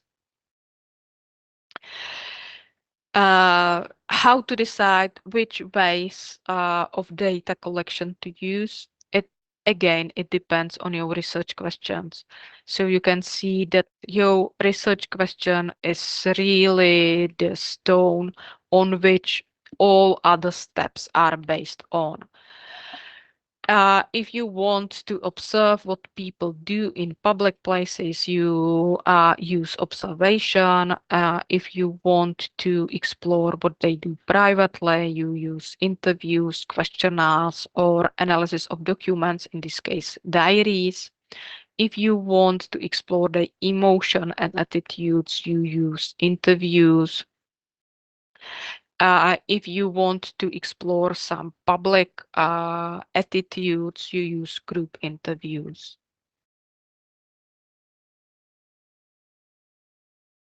And we should deal with two other phases, data analysis and presentation of the results. Let's start with the data analysis. Data analysis needs some data preparation.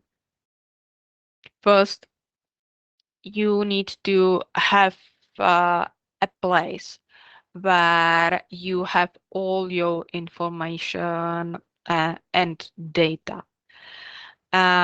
You must be able to find the right document quite quickly. So it's really a good idea to find appropriate file naming. And because you promise some protection to participants, you should develop an encryption key that would be used to pseudonymization of participants and their points of view. It could be a simple shortcut indicated the order of the participant, or you can use some other names like example to give them an fiction name, or call them according to trees, animals, and so on. It depends on your decision, but you should understand it and be able to do it. One important part in preparation data, in the data preparation in qualitative research is transcription. In many cases, you use only something what is called selective protocol, which means that you transcribe only those parts that are useful for you. On the other hand, because of the development of modern technologies, it's these days not so difficult to do also transcription from one word to another, so the total transcription. Sometimes, but it's more typical for the qualitative research in psychology. You can add more information in the transcription and to have annotated transcription. And it means that you add additional details in the transcription, like, for example, the manner of speech, the emphasis added to these words or this part of sentence from the side of participants, some additional notes about their nonverbal communication and so on. But as I have mentioned, this is more typical for psychological research. And what you would work usually is selective protocol.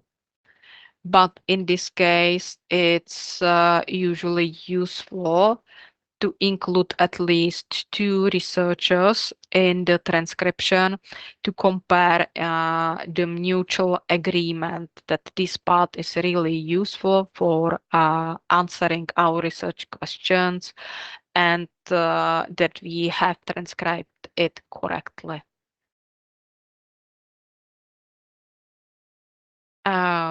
In the transcription, there should be applied some techniques to minimize researcher influence. And you can see them here. It could be a check by another team member or that you listen to the transcription repeatedly. And also these days you can use some software for the transcription, and because of the license to Microsoft, there is possibility to have 300 minutes per month transcribed for free. I have already mentioned the software for qualitative research, and many of them, if you have paid for them, offer a possibility to transcribe a recording in the software. The next step after transcription is initial identification of some themes and concept. And it means that you should read the transcription of the interviews several times, and you should try to understand what key topics, what concepts have appeared in the text. If you use with the software for qualitative analysis, it's easier. The software enable you to mark what's important, to use coloring of the text. But if you have only 1 or 2 interviews, you can do it also in the Word document. And sometimes if you focus on a development of something, for example, the life cycle of the participant, you can start to think about something what is timelines, and for example, to prepare in advance something like this.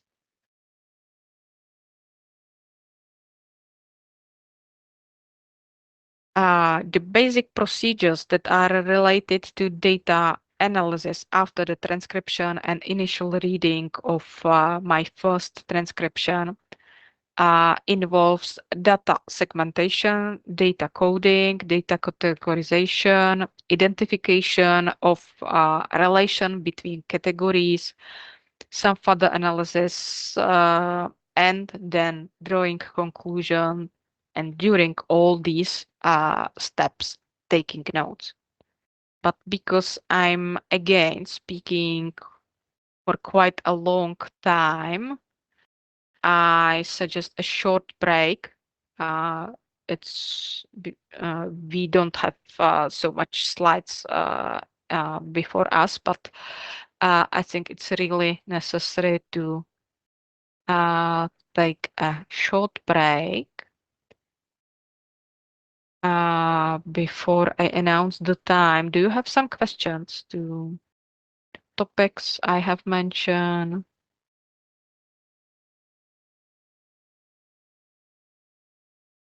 No questions.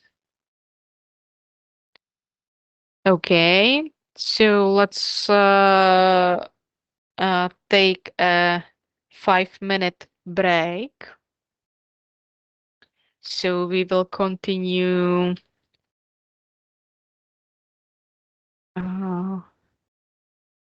15:25 set time. It means approximately 7 minutes.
Are you with me?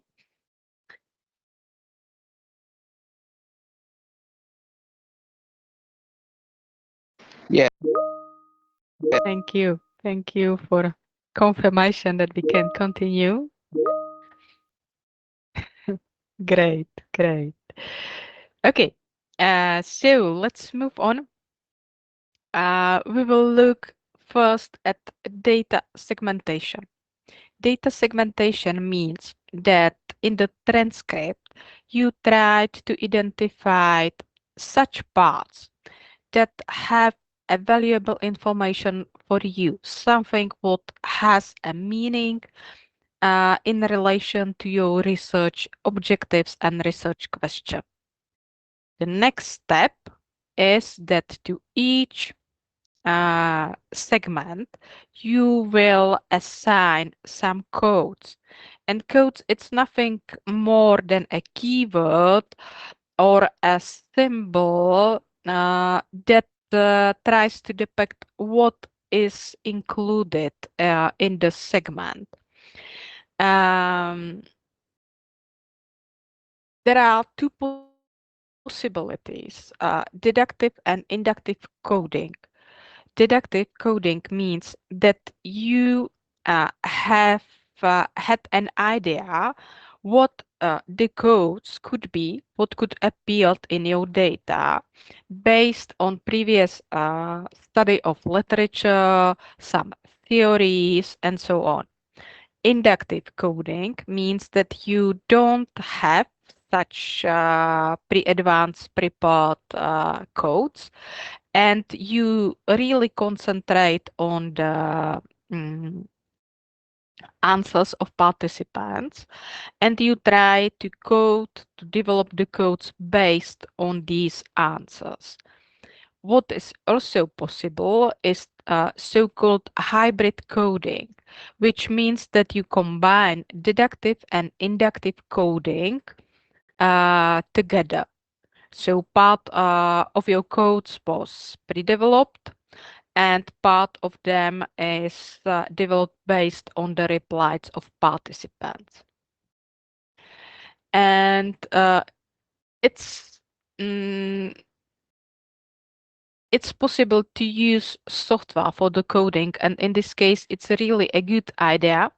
What you can see here is an example from Atlas TI.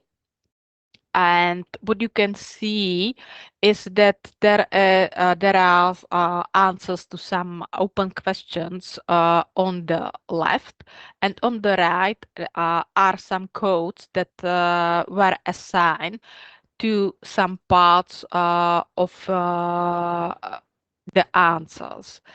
And the code tries to summarize what this part of text contain. And after coding, you need something what is called data categorization, which means that the codes you have developed in the previous stage, you tried to assign to some groups of codes.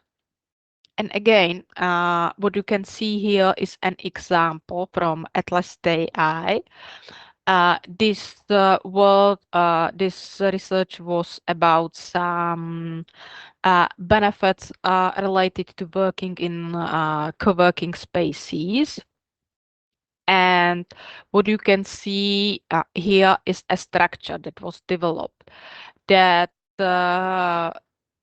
one of the perceived benefit was that there are comfortable environment, and this category includes several codes like casual environment, drinks provided, equipment for a relax, some service arranged so they can concentrate on the work. Another subgroup was cooperative environment, and again, you can see several codes that were joined together and in this subgroup. And all these subgroups have a higher category called perceived benefits of working in co-working spaces. What is a good idea is to use some shortcuts at the beginning, prefix for the code that depicts the category in which the code was assigned, as you can see in this example. And you have usually a code that describes the shortcut. For example, CVC benefit comfort means comfortable environment. And this prefix is used in all cases for all codes join in this subcategory. So code categorization means that I try based on content similarities, group codes are used into some subgroups, and these subgroups in a bigger whole, bigger categories. Additionally, I can try to identify some relationship between categories. For example, that one category is a kind of another, or it can be not only on the level of categories, sometimes it's also possible to depict relationships between codes. For example, that something is a place in something else. For example, kitchen is a place in a house. What would be the base B? Or we can find the relationship in the kind cause effect, or location, function, sequence, attribution, and we can find as many relation as possible and as has sense in the framework of our research. Regarding the software, it can then enable you to develop such networks, as you can see here, where you can see the description of the mutual relationships. For example, the main code was services offered by co-working spaces, and there were found several subcategories of these services, like providing information, social events, making work duties easier. And also there were some attributes related to the central code, like access to co-working spaces, services free of charge, or for a reduced price. Also, what you can see on this in this network are some examples. For example, making work duties easier. An example of this from this subcategory is possibility to set a flexi individual membership or booking spaces.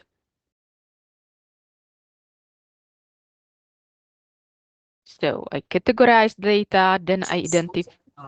Sorry, can I ask Yeah. one? Yeah. About the relationship, that is something interesting. That mean that when you ask a question, you have to ask directly, do you think A is related to B? A kind of that, or you see at the frequency of appearance of each phenomenon in the talk? No, it's not necessary to ask such a direct question. You can deduce this relationship based on the whole reply of the participant. So it's a higher level of abstraction that in the first question he talks about something, and then you did use based on the logic in the transcript that it was an example of something. Because when Yeah. last time when I did this and I see that because there is only around 25 participants in the interview, so the result is not very representative. So Yeah, but it's the nature of qualitative research. You don't try to make a representative sample. You try to gain deeper understanding of a limited sample, but because based on this deeper understanding, I can develop something, some hypothesis. It means that qualitative research is the first step, and then my develop it's like a hypothesis. suggestion for a hypothesis for the next step. Yeah, exactly. Or I understand.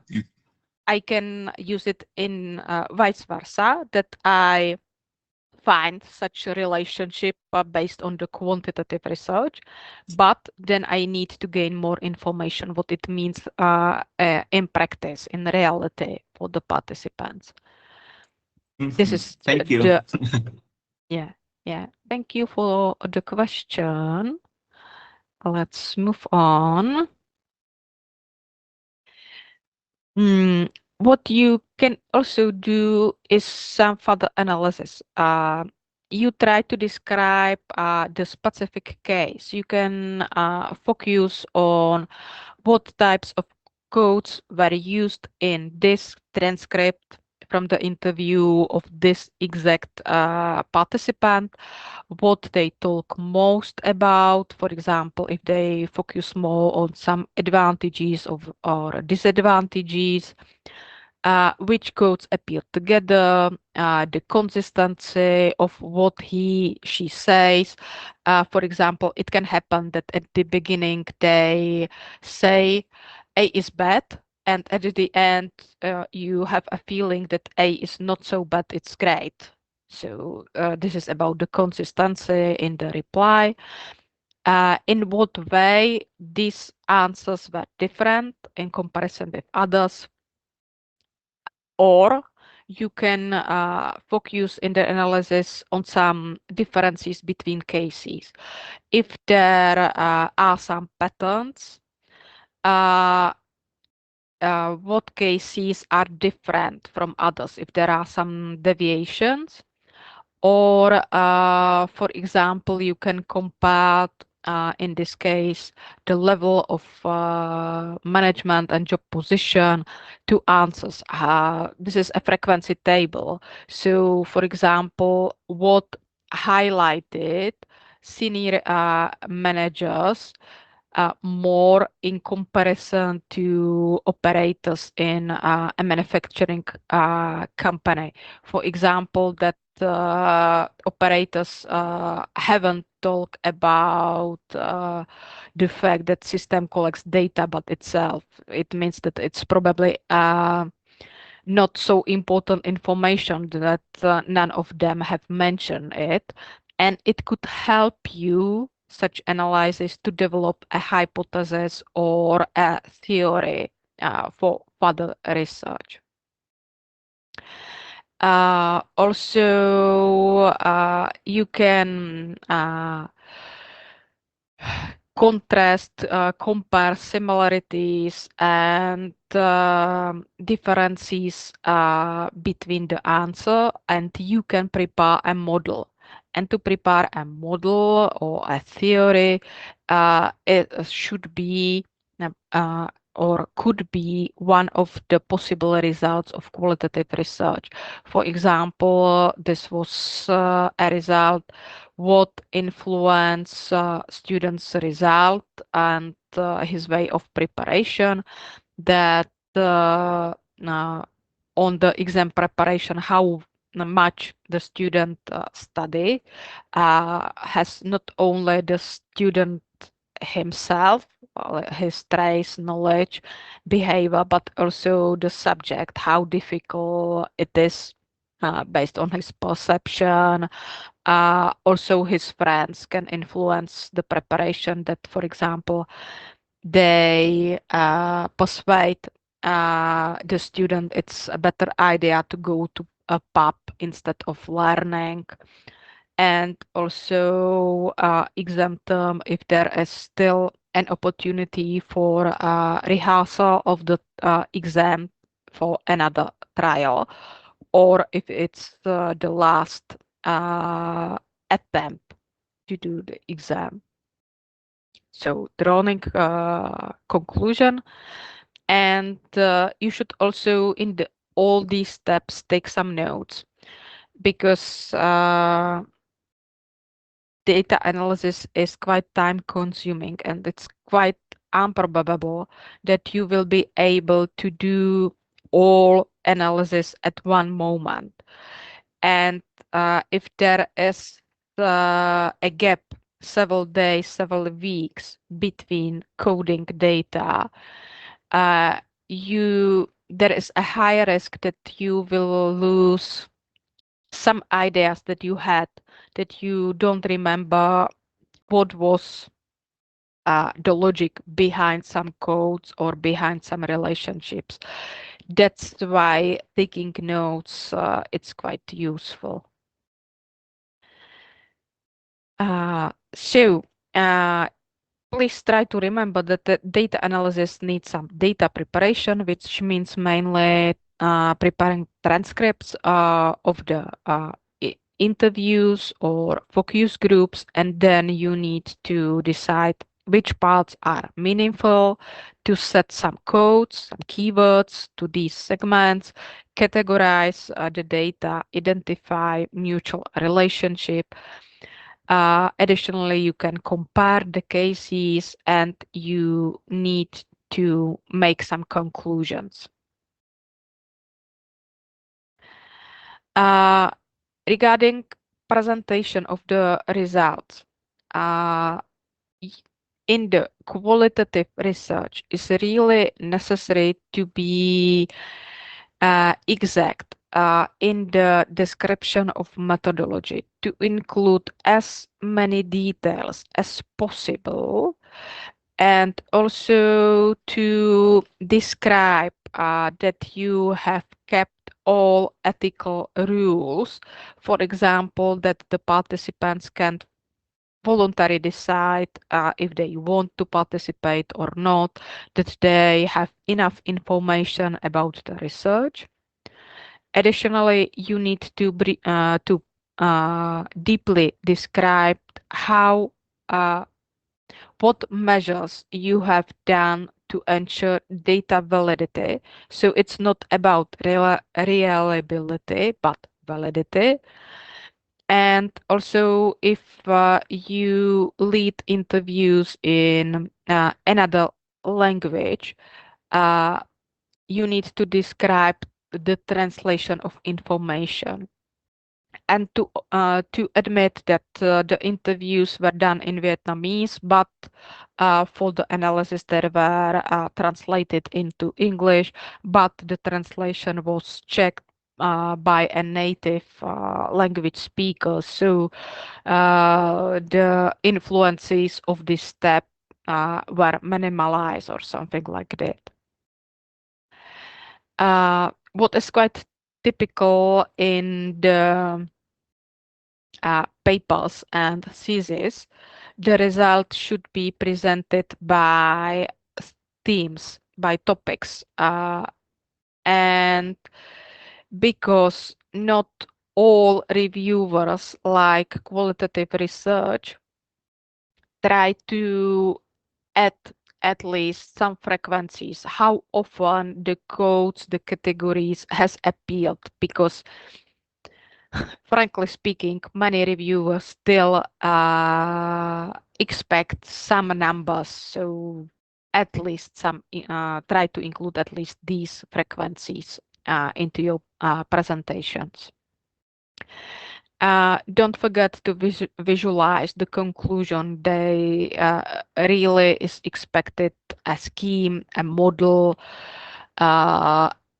something which summarize descriptive codes, categories, and topics that were developed based on the answers. The last part I'd like to mention is validity checking. As you know, in this qualitative research, we don't focus so much on the reliability because we don't want to generalize the data for the whole population.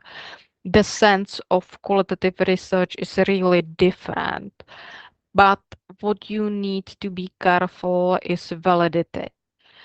It means that you have done some steps, some measures to ensure correctness of the data and your conclusion. And the validity can be enhanced by several ways. For example, related to data acquisition, nature of the data, role of the researcher, selection of participant, analysis and interpretations. Let's start with data acquisition. You can use something what is called triangulation of data acquisition methods. Triangulation always means that I have used at least two ways. Sometimes there is a misleading opinion that triangulation means three, but triangulation means always two or more. And triangulation of the data acquisition method means that, for example, I have combined interviews and focus group. Triangulation of setting during data acquisition means that I have used different contexts under which the data were collected. For example, I have involved two interviewers, or it was done in different places, or it was done in different points in time. For example, one interview was in morning, the second in the evening. Triangulation of data sources is quite important.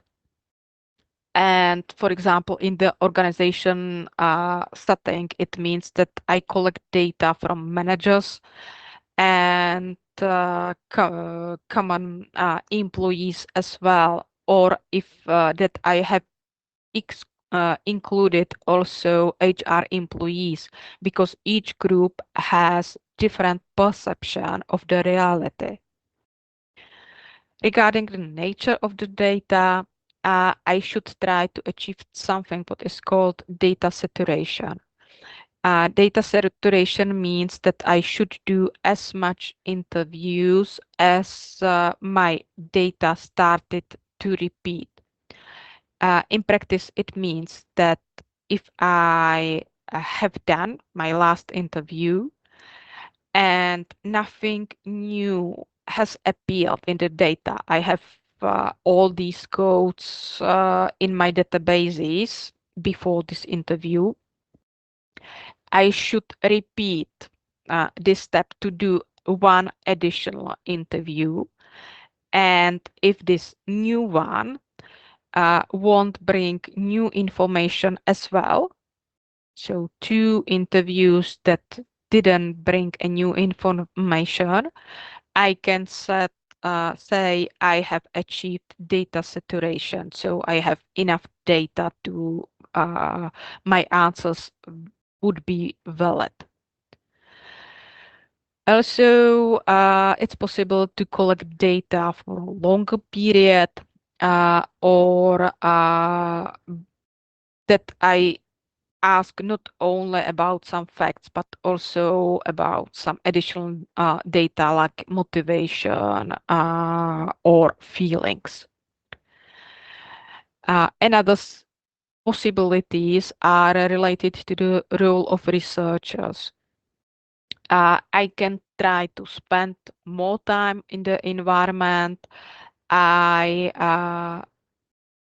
take some notes about the process. I reflect my ideas. I keep my diary in which I try to describe my thinking, my biases that could influence what I see in the data. Also, quite useful is triangulation of data collectors, which means that at least two interviewers are involved in the process.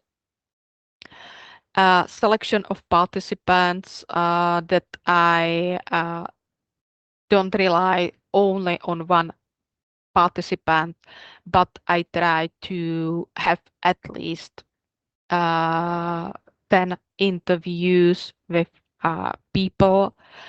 And regarding analysis and interpretation,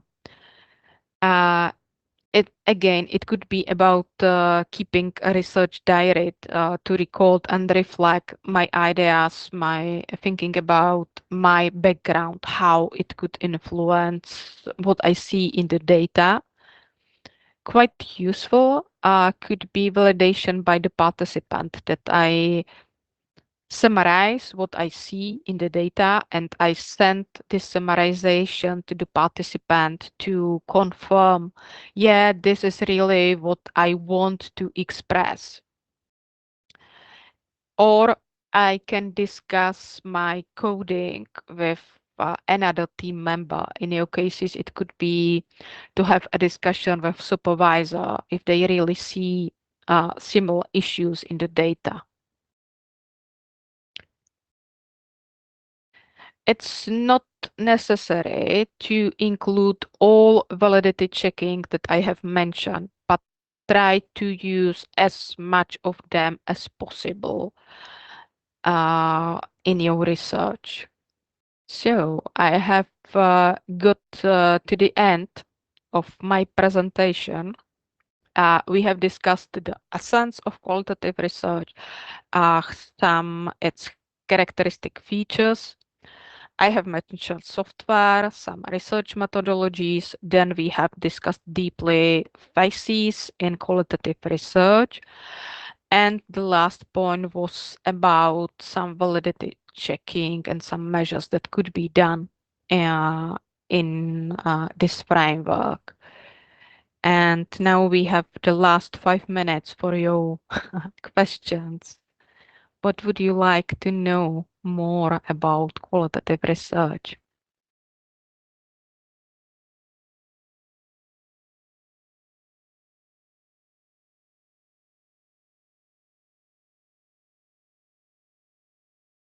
No question. Okay. So do you have some additional comments, something? If I'd like to hear if it was useful for you, so deep information about qualitative research.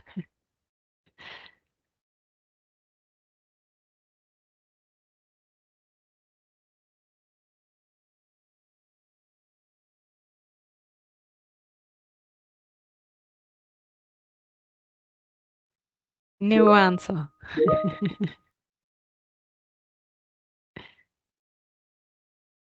Yeah, I can share the presentation for you. I suppose I will put the link for the mind map in the Moodle so you can check it, look at it. Yeah, something else? Not. So thank you for your patience, that you were able to stay for so long time with me. I wish you luck in your future studies, and thank you. Bye bye.